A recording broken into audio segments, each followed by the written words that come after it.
In March 2020, as the global economy locked its doors and massive corporations faced sudden collapse, a quiet engineer sat staring at a server dashboard, realizing his unproven video software was suddenly the only thread keeping human civilization connected.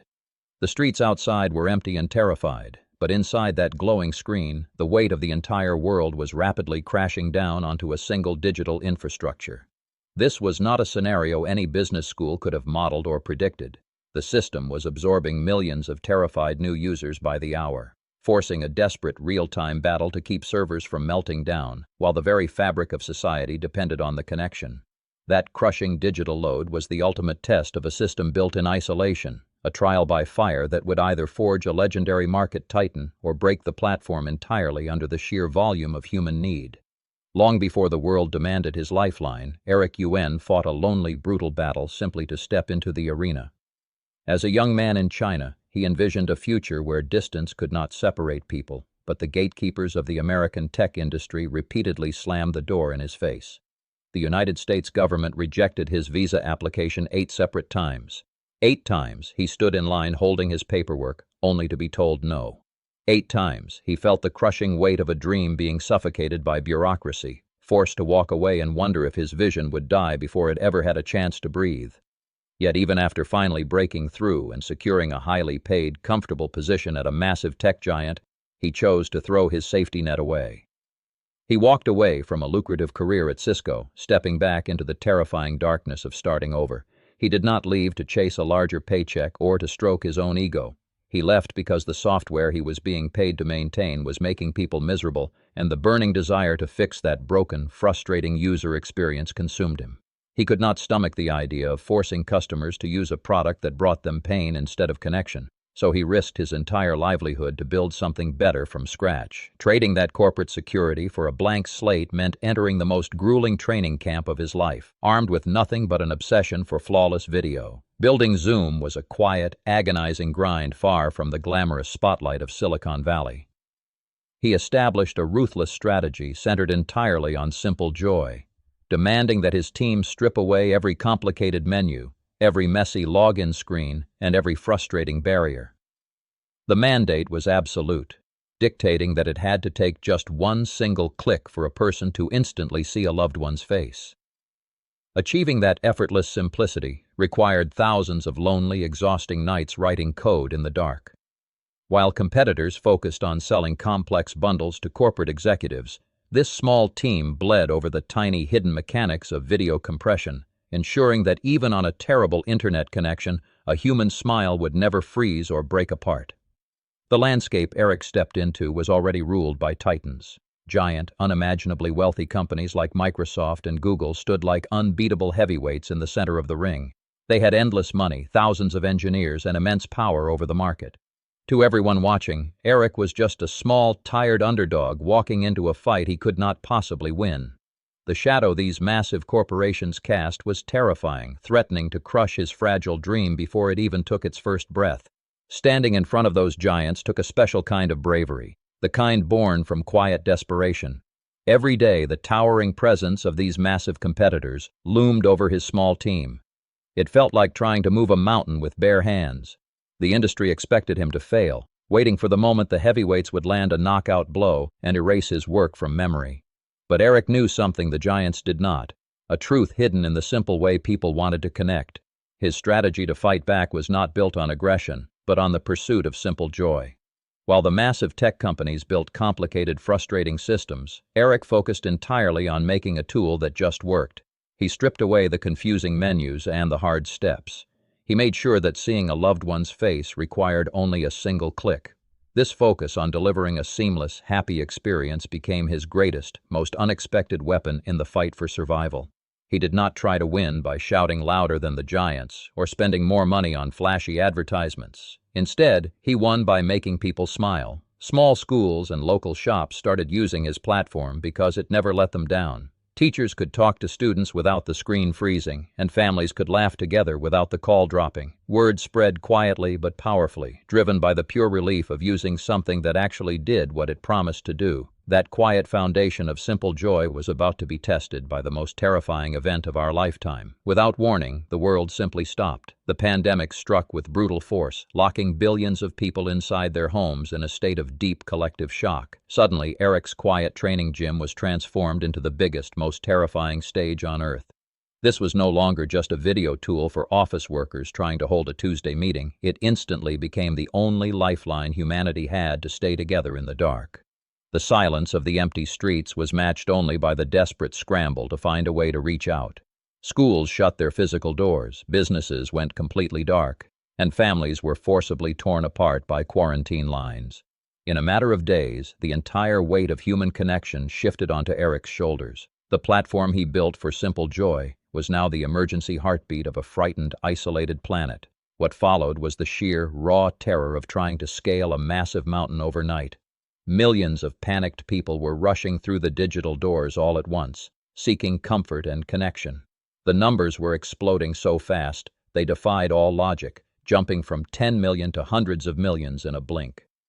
Behind the scenes, the physical servers were practically melting under the impossible heat of this sudden, massive human stampede. Eric and his exhausted team worked through sleepless, frantic nights just to keep the lights on. They were desperately adding new servers and rewriting code on the fly, trying to build the airplane while it was already falling from the sky. Every single second mattered, because a crashed server did not just mean a lost business deal. It meant a grandmother could not see her grandchild, or a patient could not reach their doctor in a moment of absolute need. Holding that fragile infrastructure together under the crush of hundreds of millions of users was a daily miracle born of pure desperation. Look closely at the glowing grids of light filling millions of dark living rooms. These were no longer just meetings about profit margins or software updates.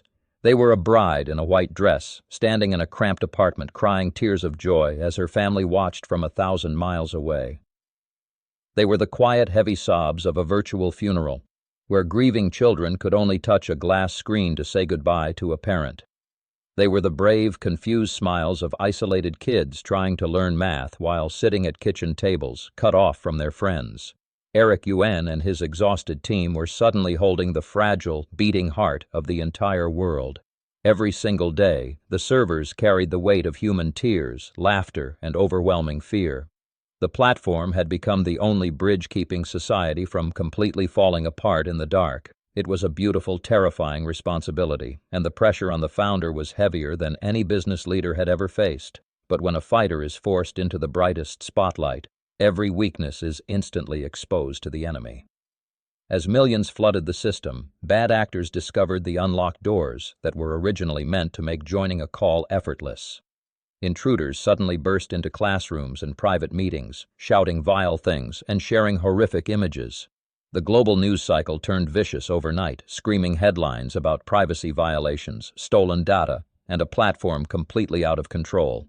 People who were already terrified of the virus were now terrified of the very tool connecting them. For Eric, the shame was deep and crushing. He had built this company simply to deliver happiness, to protect the world's ability to stay together, and now he felt like he had utterly failed them. It was a brutal, unexpected hit to the jaw, knocking the wind out of a champion just when the world needed him to stand the strongest. A lesser leader would have made excuses, blamed the unprecedented surge, or hidden behind corporate lawyers. Instead, Eric made a massive, agonizing choice that went against every rule of business momentum. He ordered his entire company to stop.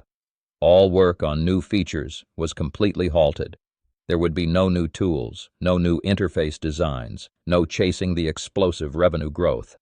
The only mission was fixing the broken walls to protect the people inside. He launched a grueling 90-day security plan, pouring every ounce of the company's energy into encryption, passwords, and locking out the predators. He stood up in front of the world, week after week, taking the brutal questions and owning every single mistake without hesitation.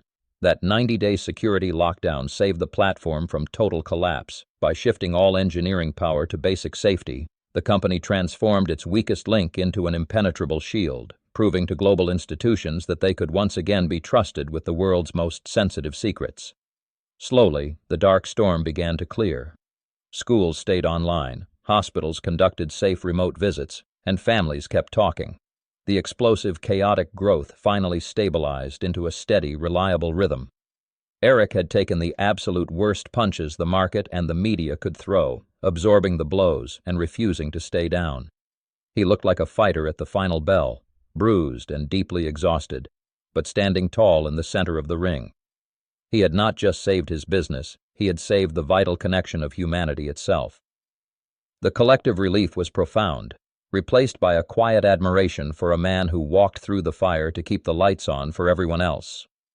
Think back to your own moments of isolation during those long, quiet months of the pandemic. Remember the creeping fear, the desperate need for a lifeline, and the sheer relief of seeing a loved one's face appear on your screen when you could not leave your home. That connection did not happen by magic. Eric's desperate fight in the server rooms and coding trenches was deeply personal because his battle to keep the system alive was the exact same battle you fought to hold on to your own sanity and hope. Think back to those quiet, terrifying days when the world simply stopped. You remember the fear of isolation, the desperate need to see a familiar face, and the heavy silence of a lockdown home. That was the moment a simple video link became a vital lifeline to sanity, family, and survival. Eric Yuan was not just fighting to save a software company from security flaws. He was fighting to keep the fragile threads of our isolated lives tied together, making his grueling battle for trust our battle too. That fierce defense of human connection left a permanent physical mark on the digital landscape. By the end of 2021, the digital infrastructure of the globe had been fundamentally rewired, with massive data centers from San Jose to Frankfurt humming under the weight of 300 million daily meeting participants. The sheer scale of server racks and fiber optic cables required to sustain that lifeline transformed quiet industrial parks into the beating hearts of a new, decentralized human society. But the rigid lockdowns eventually broke, and the sunlight returned to empty streets. People stepped back outside, returning to physical offices, coffee shops, and travel, fundamentally altering the survival metrics Zoom had relied upon during the dark times.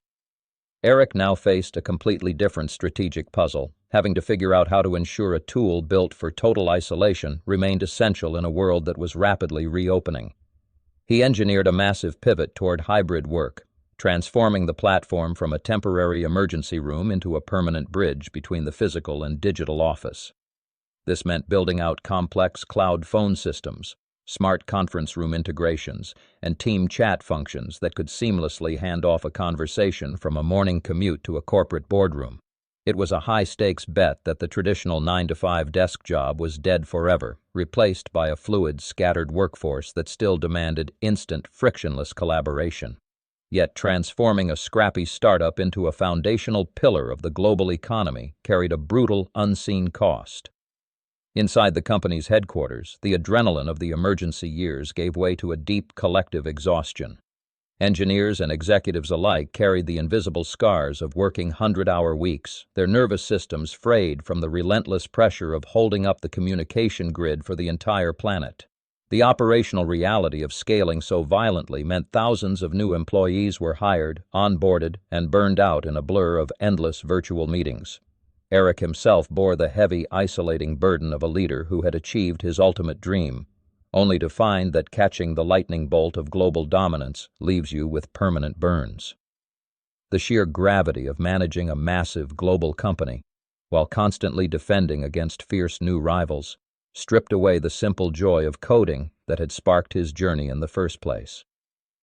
This massive shift in how humanity works forced a permanent rewrite of corporate real estate strategies and labor laws worldwide. Major global corporations began abandoning massive, expensive downtown office leases, leaving millions of square feet of commercial space sitting completely empty in major cities. In response, city governments and tax authorities had to frantically draft new legislation to handle a workforce that suddenly lived, worked, and paid taxes in entirely different states or countries. The institutional result was the birth of the Remote First Employment Contract, a legal framework that severed the ancient tie between a worker's physical location and their economic value. Entire human resources departments were forced to rebuild their compliance systems from scratch, navigating complex international tax codes just to hire a single graphic designer. The traditional office building was no longer a mandatory factory for ideas, but a costly, optional luxury in a decentralized corporate world. Out in the rural towns and distant suburbs, this structural earthquake quietly changed the trajectory of millions of families. Parents who once lost 3 hours a day to a grueling highway commute suddenly found themselves present at the breakfast table, reclaiming precious, unrepeatable moments with their children. The geographic lottery of birth no longer dictated a person's earning potential, as a talented coder in a small Midwestern town could now command the same respect and salary as a Silicon Valley insider.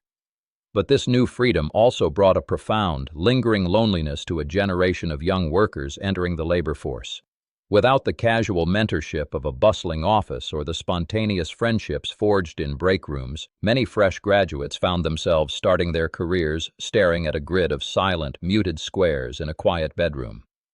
The technology had successfully erased the boundaries of geography, but it left behind a complex, fragmented society still struggling to figure out how to truly belong to one another. By the spring of 2023, the global workforce had settled into a reality that was unimaginable just a few years prior. Researchers at Stanford University documented a permanent fracture in the traditional corporate structure, finding that remote work had stabilized at nearly 30% of all working days. The century-old assumption that productivity required a physical office had been completely shattered. This was the true aftershock of the pandemic era, a structural transformation of global commerce made possible by the exact digital architecture Eric Yuan had spent years quietly perfecting. The corporate giants that once dismissed his early vision were now entirely dependent on his platform to survive.